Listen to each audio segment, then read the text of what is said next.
all in real time, trying to kind of circle each other, understand each other. And, I'm calling us an odd thruple. Like once the three of us, it's definitely, hijinks ensue. It's good to see you again. Uh, Yes, you as well. it's been a second since Lord of the Rings, but now we're here to talk about The Accountant 2, which is exciting. Very, very much so. I'm ready to talk about it. Yeah. You've been getting like so many questions about it, and you're like, oh, I can't really talk about it yet, and now's the time.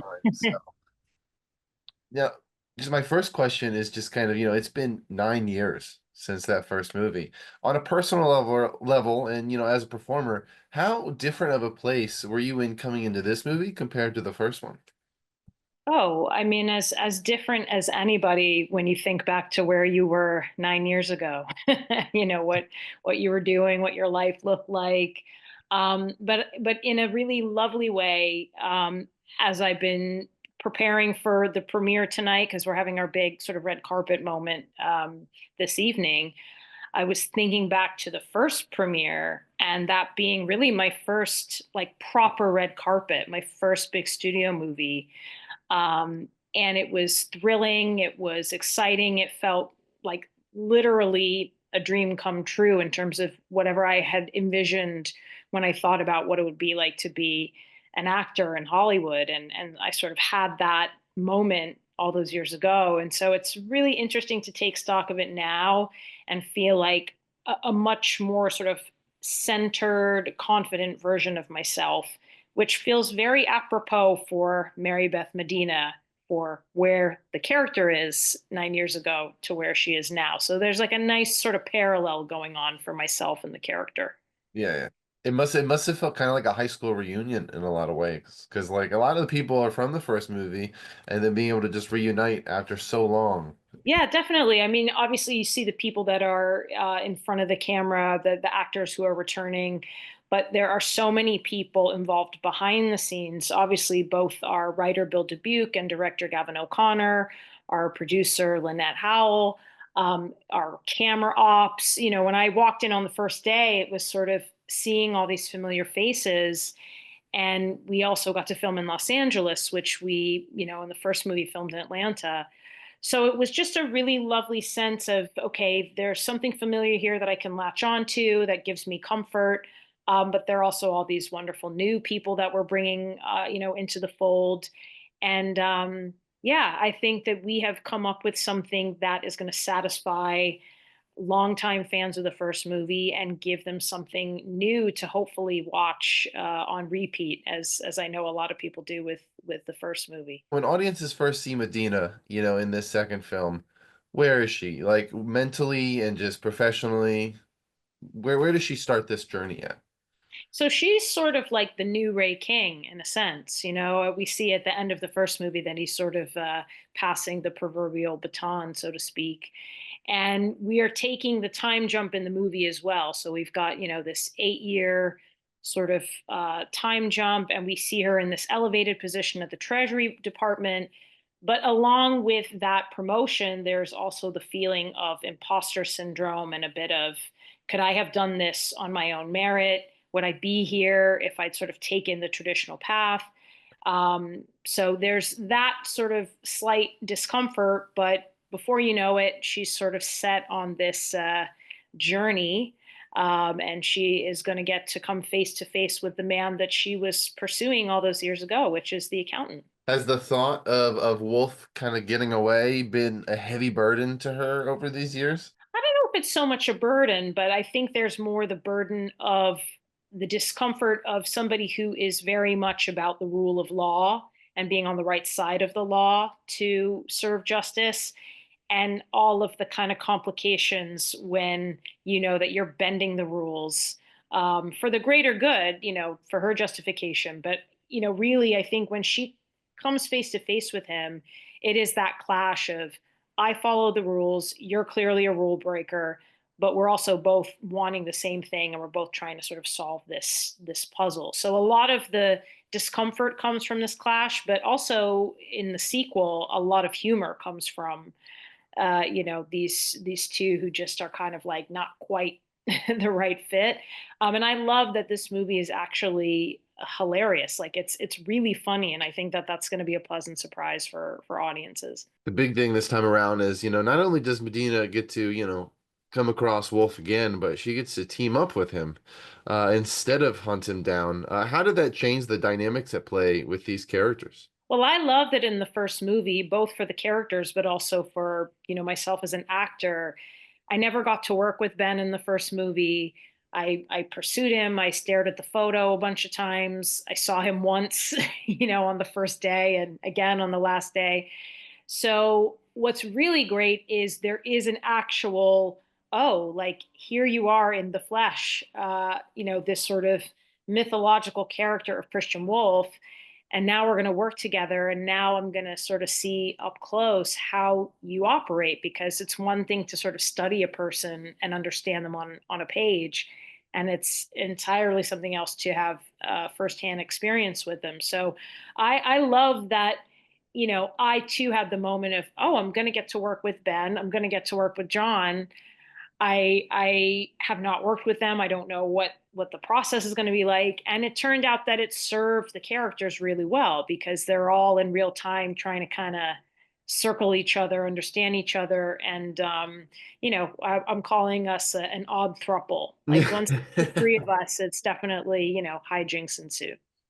It's a risky choice, I think, for someone who, you're hunting Wolf and he's kind of like this big bad guy in some ways. Like, what does Medina think? What does she envision to be the worst case scenario when she initiates this and, she's seeing how this might play out? How badly could it go? And what is that risk that she's taking? I mean, I think her worst case scenario is, she gets dragged down into the gutter where he operates. And, again, I think that the sort of the driving force for her and her life is both justice, but again, using all the tools of the law to, put the bad guys away. And that line can move, right? And so it's already moved in terms of, her getting these sort of tips to be able to solve big cases at the Treasury Department. But where does the line, become like too far? So I think it's a real test for her.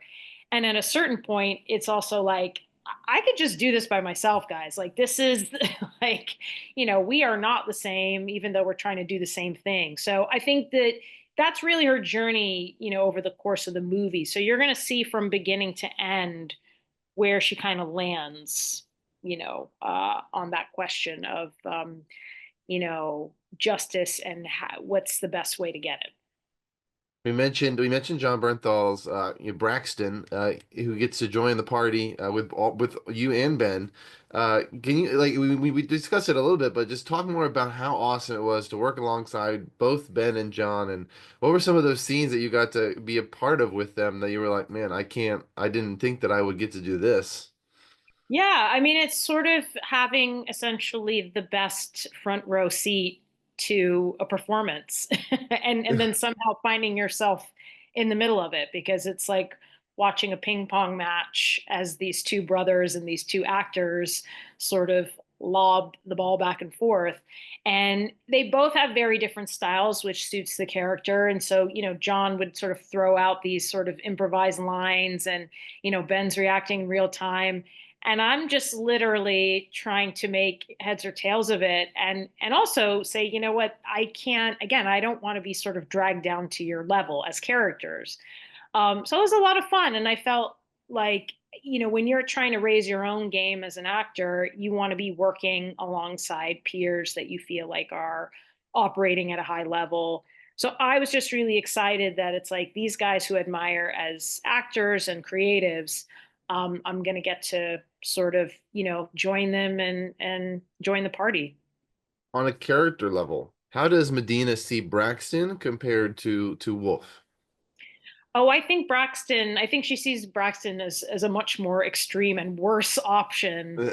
I think for her, that sense of unpredictability, when you don't know what a person is about to do, I think that for her is, she no longer feels a sense of control over a situation. And I think for her, she wants to sort of oversee and control and guide the plan. So anybody that's throwing a monkey wrench into it and sort of like throwing her off her game, she already is like, I could just, put you away. I could make one phone call and like we could end this.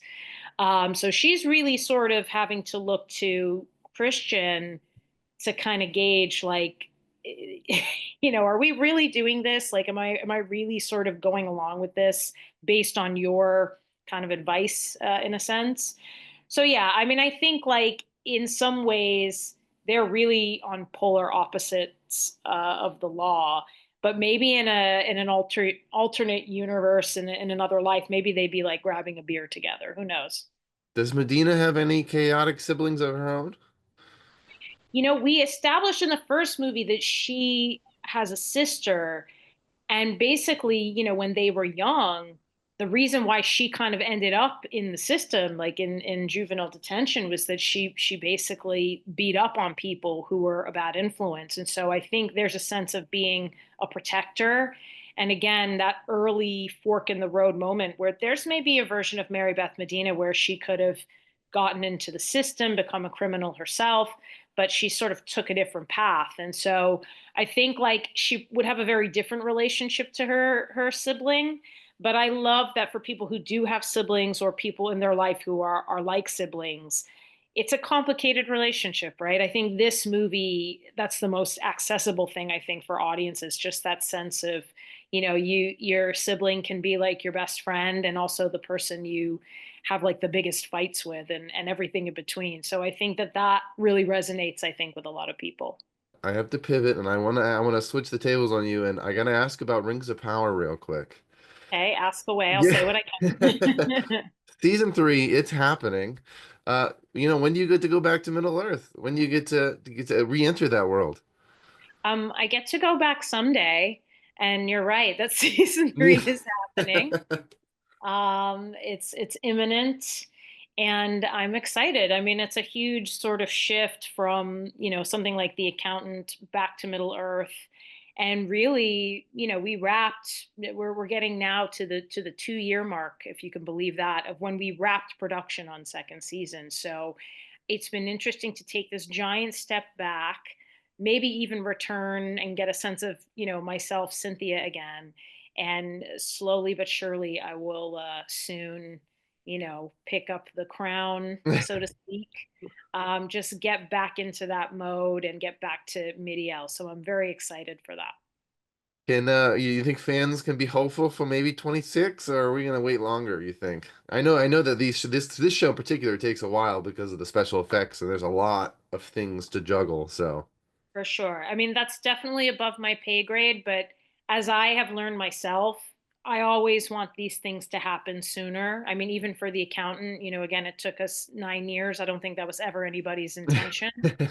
Um, but sometimes it's like that anticipation and that wait, you realize like when it does come around, it's like, okay, this is worth the wait. Like you're hungry, you've been waiting. So I have no idea about the timing of these things, but I know that it will be worth the wait once we're ready to share.